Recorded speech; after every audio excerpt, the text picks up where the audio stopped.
Hello students.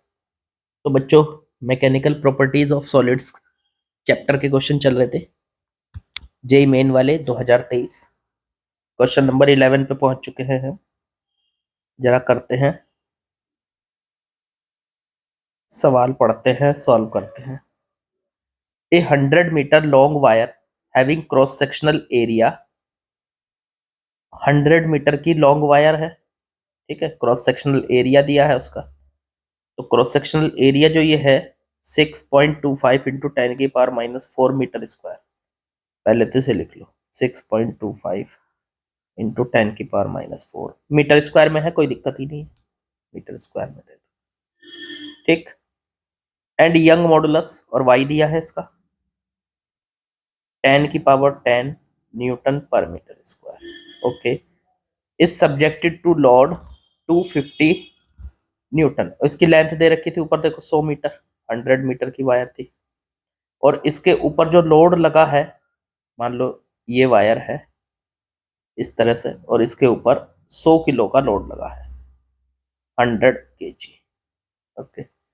Elongation इसके अंदर का कितना होगा, मतलब इसकी लंबाई कितनी बढ़ेगी, डेल्टा एल निकालो। अरे बहुत आसान है। एक बात बताओ, यंग मॉडुलस का फॉर्मूला होता है वाई बराबर फोर्स इनटू में रस्सी की लेंथ और बटे में एरिया इनटू में बढ़ी हुई length delta L. Delta L निकालना है तो इसको उठा के वाई की जगह लिया और वाई को इसकी जगह ले जाओ। तो डेल्टा एल बराबर एफ इंटू में एल बटे ए इंटू में वाई। देखो बाकी सारी चीजें आपको पता है। फोर्स कितना है 100, नहीं 100 kg नहीं था, गलत लिख दिया मैंने यहाँ।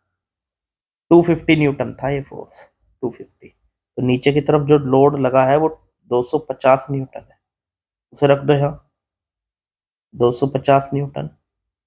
लेंथ इसकी 100 मीटर बटे में एरिया 6.25 इंटू 10⁻⁻⁴ इंटू में यंग मॉडुलस 10⁻10। ये आ गया। अब देखो यहाँ से क्या बचता है, क्या कटता है, पॉइंट हटाओ, ऊपर 100 से मल्टीप्लाई करो, ठीक है। ऊपर बन गया 25 इंटू, बाकी ये सारी जीरो, 1 2 3 4 5, 10⁻⁵ बटे में 625 इंटू में 10⁻10, 10⁻⁻⁴, तो 10⁻6। अब अगर हम यहां से 10⁻5 से 6 काट दे तो एक 10 बचेगा नीचे। ओके, ये आ गया। अब 25 से इसको काट दो 25 बार, तो 1/25 इंटू में 10। एक काम कीजिए, ऊपर 100 से मल्टीप्लाई, नीचे भी 100 से मल्टीप्लाई कर दो। तो नीचे भी कितना हो गया, 100 से मल्टीप्लाई करेंगे तो 10⁻3 हो जाएगा। 25 से इसको काटो 4, तो 4 इंटू 10⁻³ मीटर। इसे चेक कर लो, 4 into 10⁻³ metre. Option D is correct. बिल्कुल आसान सा सवाल था, ऑप्शन डी इज करेक्ट हो गया। मतलब सीधे सीधे से फॉर्मूला लग रहा था और बाकी कुछ नहीं था। चलो आगे बढ़ो। चलिए बच्चों, अगले सवाल को पढ़ते हैं। इसमें देखो, इसमें असर्शन रीजन का सवाल है। पहले असर्शन पढ़ेंगे कि असर्शन करेक्ट है या नहीं। असर्शन है steel is used in construction of building and bridges. Bridge और बिल्डिंग्स के कंस्ट्रक्शन में स्टील का यूज किया जाता है, ये तो सच है। तो ये सच है तो असर्शन हो गया ट्रू। भाई आप किस किस का यूज करते हो, स्टील का यूज करते हो, सरिये का यूज करते हो, तो आयरन से या स्टील से बना हुआ होगा, ठीक है। तो वो स्टील से ही होता है ज्यादातर, तो स्टील से बना हुआ है तो स्टील का यूज होता है, तो असर्शन तो करेक्ट है। आप अपनी बिल्डिंग में हमेशा यूज करते हैं, लोहे का यूज करते हैं, स्टील का यूज करते हैं, तो वो तो आपको पता है। तो ये असर्शन हो गया ट्रू। रीजन क्यों करते हैं हम स्टील का यूज, तो रीजन इसका ये है, पहले तो रीजन पढ़ो कि करेक्ट है या नहीं। Steel is more elastic and it's elastic limit is high. Steel इसलिए यूज की जाती है क्योंकि वो ज्यादा इलास्टिक होती है, उसकी इलास्टिक लिमिट हाई होती है। हाँ, ये भी बिल्कुल सच है, ये भी ट्रू है। लेकिन ये क्या करेक्ट एक्सप्लेनेशन है इसकी? हाँ, बिल्कुल करेक्ट एक्सप्लेनेशन है। क्यों? क्योंकि स्टील का यूज ही इसलिए किया जाता है बिल्डिंग को कंस्ट्रक्ट करने में, उसकी वजह ही यही है कि स्टील के पास ज्यादा मोर इलास्टिक होती है, स्टील ज्यादा इलास्टिसिटी होती है और इसकी इलास्टिक लिमिट हाई होती है। तो ये इसका करेक्ट एक्सप्लेनेशन भी है। तो ऑप्शन यहाँ पे देखो, इसमें थोड़ा सा एक गड़बड़ हो गई, ऑप्शन नहीं दिए गए इसमें। लेकिन ऑप्शन होता तो जिसमें भी आपका ये होगा कि असर्शन भी ट्रू है, रीजन भी ट्रू है, और रीजन असर्शन का जो है करेक्ट एक्सप्लेनेशन भी दे रहा है, तो वो वाला ऑप्शन करेक्ट हो जाता, चाहे वो ए हो, बी हो, सी हो या डी हो, कुछ भी हो। ठीक है, इसलिए आपको इसे खुद से सोचना है कि दोनों ही ट्रू है और रीजन जो है असर्शन को करेक्टली एक्सप्लेन भी कर रहा है। ठीक, तो ये ऑप्शन इसमें लिखे हुए नहीं है, जो भी ऑप्शन होता वो करेक्ट हो जाता फिर आपका। ठीक, चलो ये आसान था बिल्कुल सवाल, ये याद रखने का भी सवाल है, ऐसे समझ लो। स्टील काफी इलास्टिक होती है, उसकी इलास्टिक लिमिट भी काफी ज्यादा होती है, और कंस्ट्रक्शन में, बिल्डिंग के कंस्ट्रक्शन में हम उसका इसीलिए यूज करते हैं। ठीक है, लोहे का भी यूज करते हैं, ऐसा नहीं है, आयरन का भी यूज करते हैं, और आयरन प्लस स्टील दोनों को मिला के भी यूज करते हैं, लेकिन स्टील इज द बेस्ट। चलो आगे बढ़ते हैं। चलिए बच्चों, अगले सवाल में आते हैं। The elastic potential energy stored in a steel wire of length 20 metre. Steel की वायर की लेंथ है 20 मीटर, स्ट्रेच किया गया उसको 2 सेंटीमीटर, डेल्टा एल की वैल्यू 2 सेंटीमीटर, इज 80 जूल, उसके अंदर की इलास्टिक एनर्जी है 80 जूल। ये तीन चीजें दे रखी है। क्रॉस सेक्शनल एरिया पूछ लिया, बताओ कितना होगा अगर Y Young modulus 2 into 10⁻11 newton पर मीटर स्क्वायर है। तो बहुत ही आसान सा सवाल है, बस इसको ये देखिए कि इसको करना कैसे है। फॉर्मूला पता होना चाहिए आपको इसकी एनर्जी का। भाई साहब, एनर्जी जब हम किसी स्टील की वायर को या सिंपल वायर को खींचते हैं, तो उसके अंदर कितनी एनर्जी इकट्ठी हो जाती है, उसका फॉर्मूला है U बराबर हाफ इंटू स्ट्रेस इंटू में स्ट्रेन इंटू में वॉल्यूम, उसका वॉल्यूम वायर का। हाफ स्ट्रेस को लिख सकते हैं फोर्स बटे एरिया, ठीक है। स्ट्रेन को लिख सकते हैं बढ़ी हुई लेंथ बटे में ओरिजिनल लेंथ, और वॉल्यूम होता है, वॉल्यूम कितना होता है, देखो अगर ऐसे वायर है तो वायर की लेंथ और इनटू में उसका एरिया, क्रॉस सेक्शन एरिया, तो एरिया इनटू में लेंथ। अब देखो, लेंथ से लेंथ कट गया, एरिया से एरिया कट गया, फॉर्मूला आ गया हाफ इनटू में एफ इनटू में डेल्टा एल, यू आ गया, उसके अंदर की एनर्जी आ गई। अब हम यहां से क्या करेंगे, अब हम इसकी कैलकुलेशन करेंगे। यू की वैल्यू रखेंगे 80 जूल, हाफ एफ नहीं पता, उसके अंदर कितना फोर्स लगा हुआ है रीस्टोरिंग, डेल्टा एल तो पता है 2 सेंटीमीटर, तो 2 × 10⁻², ये हो गया, सेंटीमीटर को मीटर में बदल लिया, 2 से 2 कट गया, ये इसके बटे में इधर जाके एफ बराबर आ गया 80/10⁻², ऊपर जाके ये 8000 न्यूटन, इसके अंदर 8000 न्यूटन का फोर्स आ जाएगा, 8000 न्यूटन की टेंशन आ जाएगी। अब इससे हमें 8000 न्यूटन से इसका क्रॉस सेक्शन एरिया कैसे पता चल सकता है आपने एक फॉर्मूला तो पढ़ा ही है, वाई बराबर होता है स्ट्रेस बटे में स्ट्रेन, ठीक है। लेकिन इसकी जरूरत नहीं है हमें, हाँ चलो इसी से कर लेंगे, काम हो जाएगा इससे भी। अब देखो यहाँ पे स्ट्रेस को लिख सकते हैं फोर्स बटे एरिया, और स्ट्रेन को लिख सकते हैं डेल्टा एल बटे एल। अब यहां से y का फॉर्मूला आ गया, F इंटू में L और बटे में A इंटू में डेल्टा L। y है 2 इंटू 10⁻11, फोर्स है 8000, L इसकी लेंथ 20 मीटर, एरिया निकालना है, delta L 2 centimetre, 2 into 10⁻2 metre. ये हो जाएगा, इधर एरिया आ जाएगा इसकी जगह और ये उठ के यहाँ आ जाएगा इसकी जगह। तो 8000 इंटू 20 बटे में 2 इंटू 10⁻11 इंटू 2 इंटू 10⁻2। एरिया को सॉल्व कर लो, बस हो गया काम। अब देखो 2 से काटा 10, ठीक, इसको 2 से काटा 4000, ऊपर बन गए 40,000 बटे में 10⁻11 और -2 10⁻9 बचा। अब देखो ये 4 जीरो कट जाएंगी 10⁻9 से, तो नीचे बचेगा 10�5, 4 कट जाएंगे, ऊपर गया 4 इंटू 10⁻5 मीटर स्क्वायर। ये आ गया भाई साहब आपका एरिया।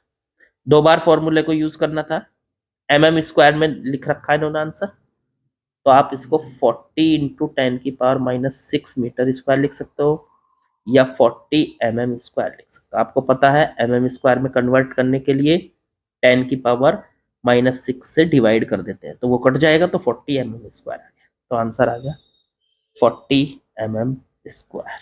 एकदम आसान। चलो जी अगले सवाल में चलिए, अगले सवाल में पहुंचते हैं।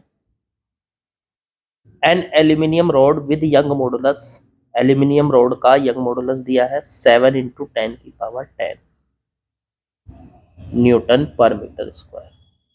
Undergo in elastic strain, elastic strain की परसेंटेज दे रखी है, मतलब स्ट्रेन जो दे रखी है 0.04%।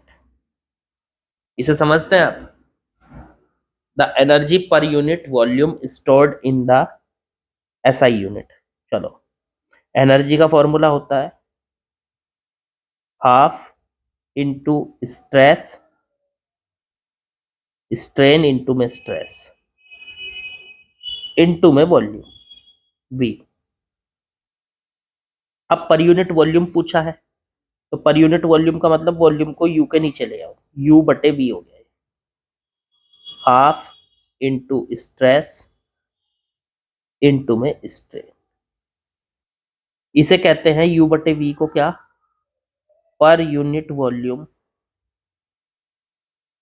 पर यूनिट वॉल्यूम एनर्जी, या एनर्जी पर यूनिट वॉल्यूम, एक ही बात है। इसको एनर्जी पर यूनिट वॉल्यूम लिख लो, एनर्जी पहले लिख दो, एनर्जी पर यूनिट वॉल्यूम, ये U बटे V, यही हमें निकालना है। देखो स्ट्रेस दे रखी है, स्ट्रेन और कैलकुलेट कर लो, सॉरी स्ट्रेन दे रखी है, स्ट्रेस और कैलकुलेट कर लो, उठा के यहां रख दो, आंसर आ जाएगा। अब हम स्ट्रेस कहां से लाएं? तो स्ट्रेस को निकालने के लिए y का यूज करो, y होता है स्ट्रेस बटे में स्ट्रेन। तो अगर मैं यहां से स्ट्रेस निकालूं तो आ जाएगी y इंटू में स्ट्रेन, उठा के स्ट्रेस को यहां रख दो, तो energy per unit volume U बटे V का वैल्यू आ जाएगी हाफ, स्ट्रेस की जगह रख दो y इंटू में स्ट्रेन, ये रख दिया हमने स्ट्रेस की जगह, और इंटू में स्ट्रेन, तो ये आ जाएगा हाफ इंटू में y इंटू में स्ट्रेन का स्क्वायर U बटे V। ये फॉर्मूला लगा दो, हाफ इंटू में y, अब y की वैल्यू तो दे ही रखी है, देखो 7 इंटू 10⁻10। स्ट्रेन कितनी दे रखी है? अब सर स्ट्रेन तो ये परसेंटेज में दे रखी है, तो इसे कैसे निकालें? कोई दिक्कत नहीं, स्ट्रेन परसेंटेज में होती है तो फॉर्मूला होता है डेल्टा L बटे में L। अगर उसकी लेंथ 100 मीटर है, L को ले लो 100, तो उसके अंदर कितनी स्ट्रेन पैदा हुई?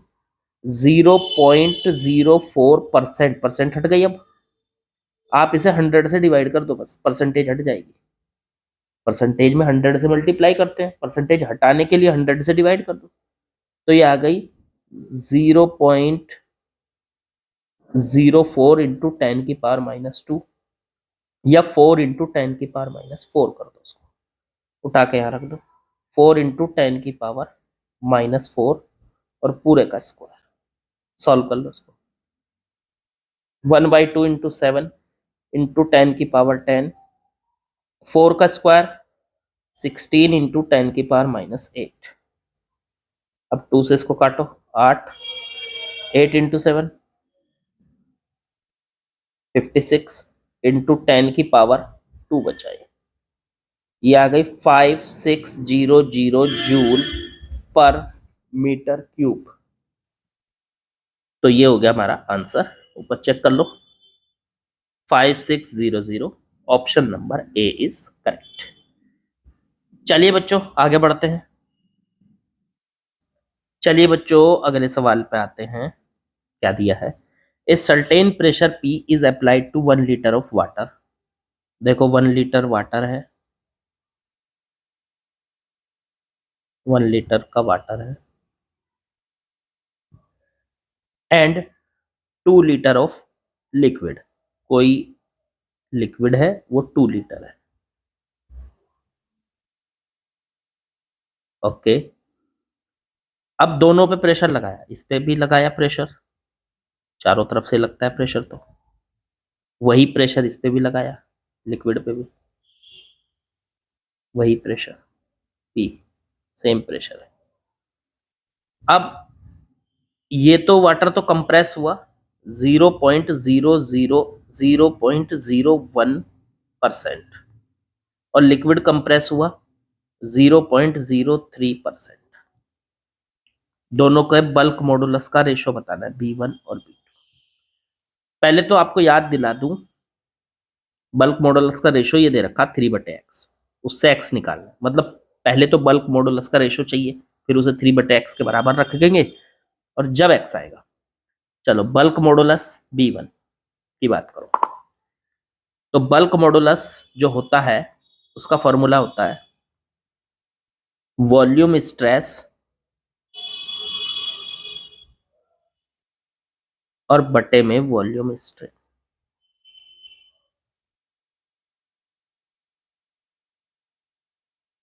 वॉल्यूम स्ट्रेस क्या होगा? तो स्ट्रेस होता है फोर्स बटे एरिया, और वॉल्यूम स्ट्रेन होता है डेल्टा वी बटे में वी।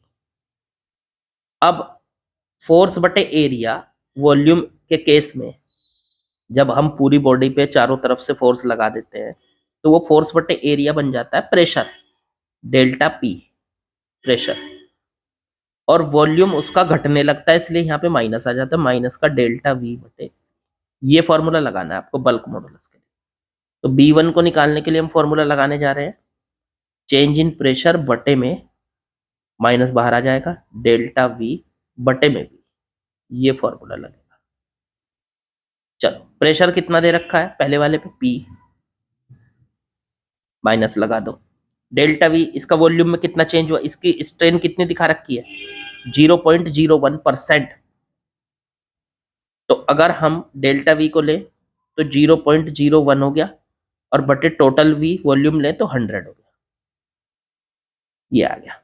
परसेंट में दे रखा तो 100 से डिवाइड कर दो, वो सिंपल उसमें आ जाएगी स्ट्रेन। ये वॉल्यूम स्ट्रेन है, वॉल्यूम